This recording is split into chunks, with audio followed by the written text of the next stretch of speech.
Let's build a portable air conditioner capable of cooling or heating a room in just a few minutes. A compact, efficient system that's very easy to make at home.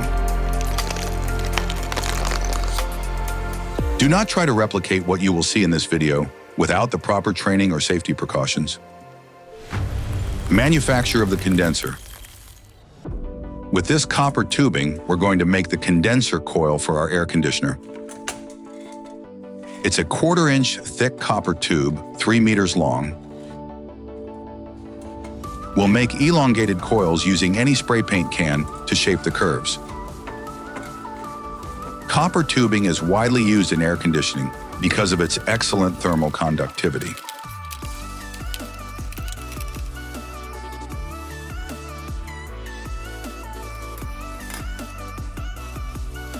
We finish by bending the ends like this. The condenser is now complete.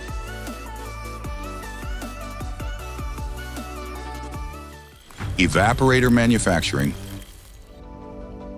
Now we'll make the evaporator coil. To make this part, we'll also use 1/4 inch thick copper tubing, 1.5 meters long.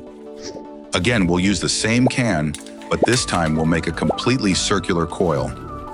Also, all the coils should be very close together, as you can see in the video. And to finish, we bend the ends like this.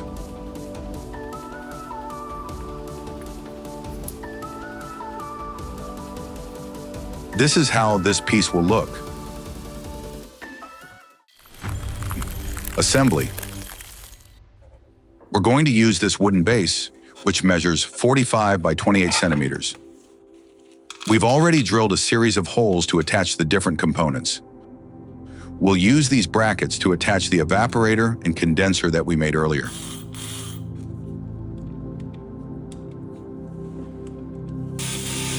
We screw the brackets to the wood.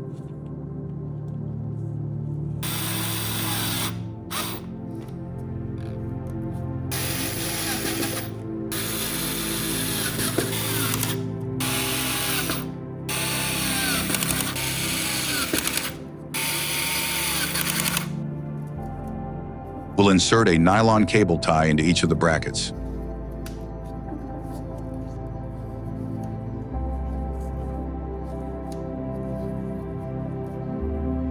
Now we're going to attach the condenser unit to the left side.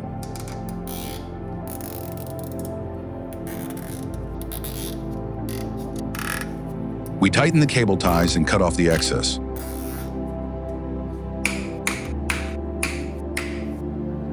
On the right side, we'll place the evaporator unit. Make sure to orient the ends correctly.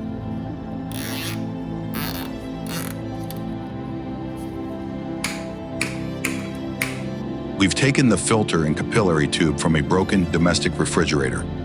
This is the filter that will trap any particles or impurities from the refrigeration circuit. This is the capillary tube. It's a very thin tube, approximately 0.6 millimeters in inner diameter. We're going to uncoil 50 centimeters of this tube. We'll insert the filter inlet here. And we'll try to make a small spiral that will be placed around the evaporator tube inlet. We take the approximate measurement where we need to make the new spiral.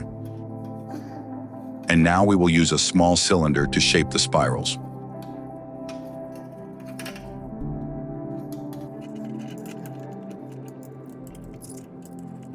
Five or 6 turns will be enough. We remove the cylinder and now place it in its position.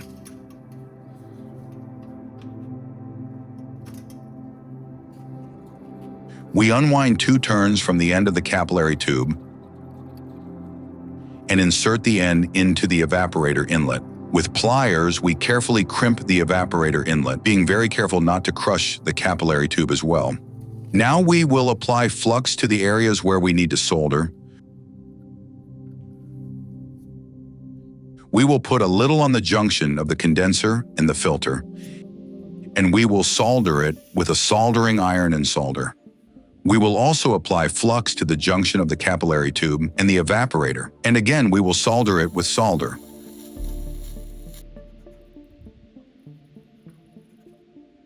With fine sandpaper, we will polish the surface so that it looks new.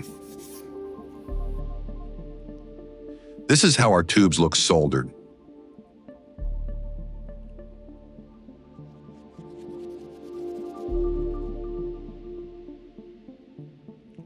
Now we will attach two fans. These fans operate on a 12-volt DC motor and have a diameter of 80 millimeters. The airflow will circulate in the direction of the arrow. Therefore, we will position one facing the condenser and the other facing the evaporator, directing the airflow towards them.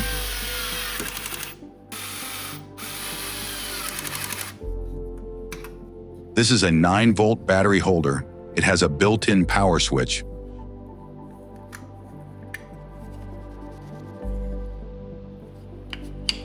We'll secure it with 2 screws here.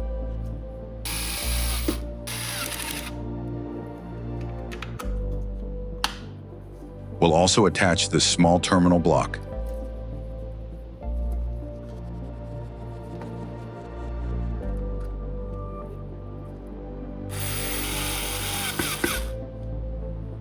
Here we have this 12-volt water pump.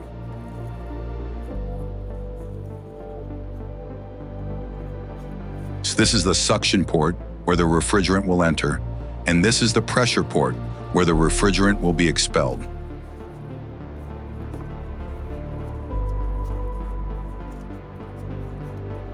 We need to connect all the black wires together.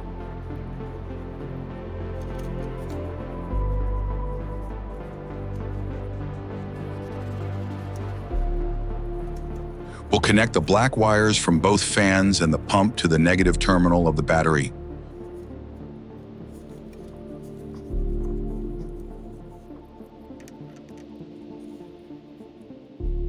We'll attach an electrical terminal to the wire connection.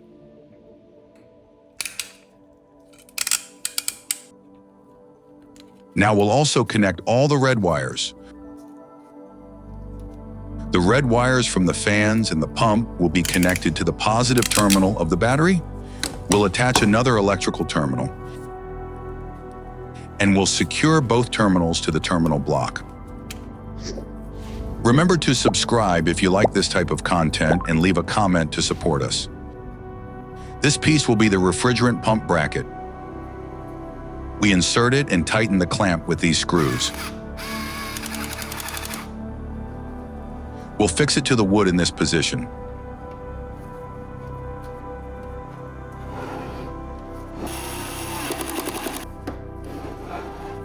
The pressure port connects to the condenser. We'll use a clear PVC tube and secure it with metal clamps.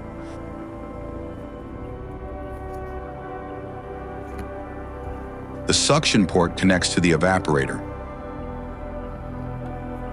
Again, we'll connect it with another PVC tube and 2 metal clamps.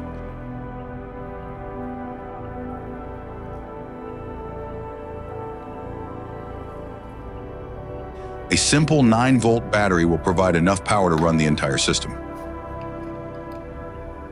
We insert it into the battery compartment and turn on the switch to verify that everything is connected correctly. Now we're going to test the pump. Air should be coming out of this tube. Correct, it's working as expected. We won't test the suction because we don't want any moisture inside the pump. This could be fatal for our refrigeration circuit.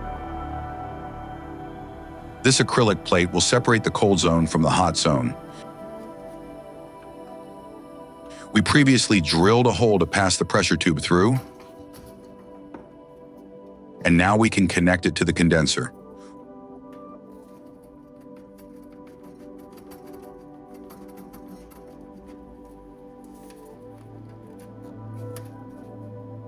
Once assembled, we'll attach the separator to the wooden base.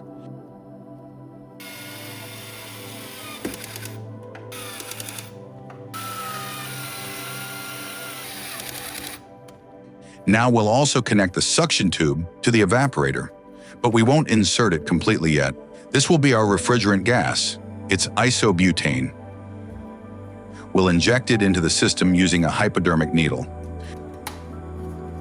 We attach the needle to the outlet of the gas canister.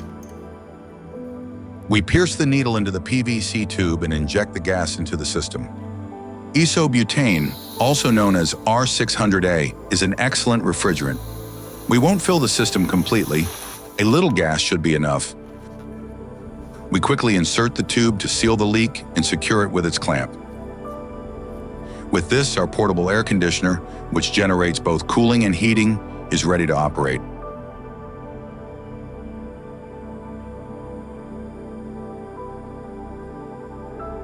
Let's turn it on.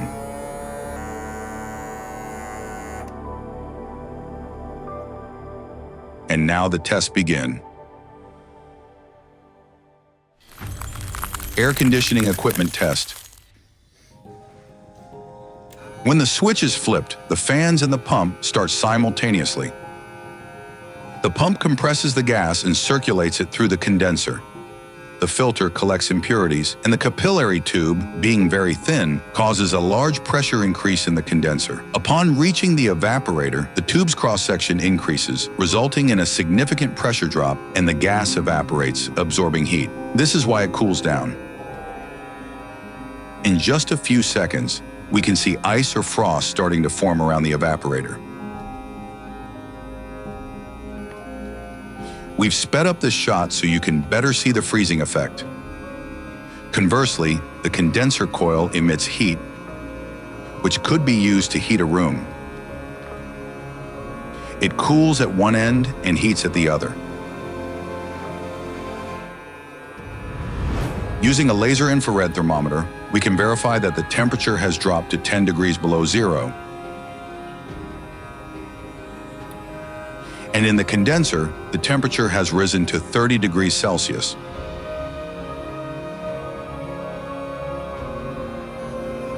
The fan will provide a pleasant stream of cold air, capable of conditioning a room of up to 30 cubic meters.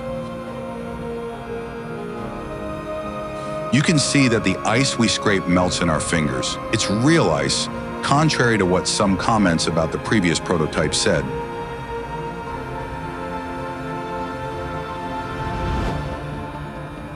Let's cool this can of Pepsi. Unfortunately, Pepsi hasn't promoted this video. We've sped up this shot by 500%. In just a few seconds, the soda can has frozen completely. When we turn off the switch, the ice automatically begins to melt.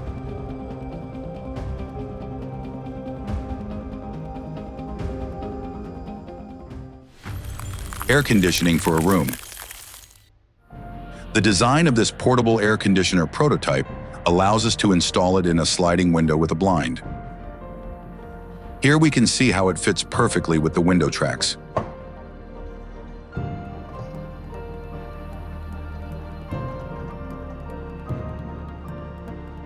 We'll lower the blind to prevent hot air from entering from outside.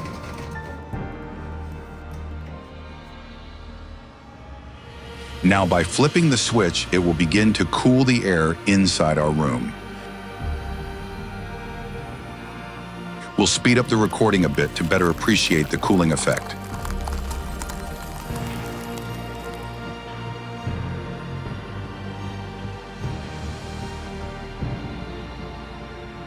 We have cold air inside and hot air being expelled outside.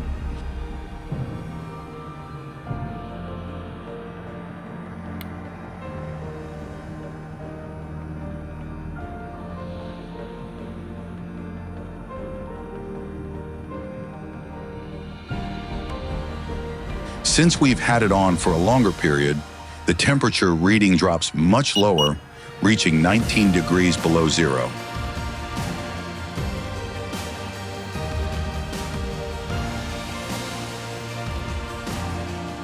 The device works. This is pure science. Our portable air conditioner works as expected.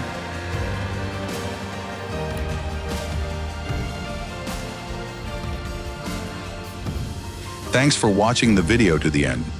Let us know if you've built your own and how you've used it to improve your life.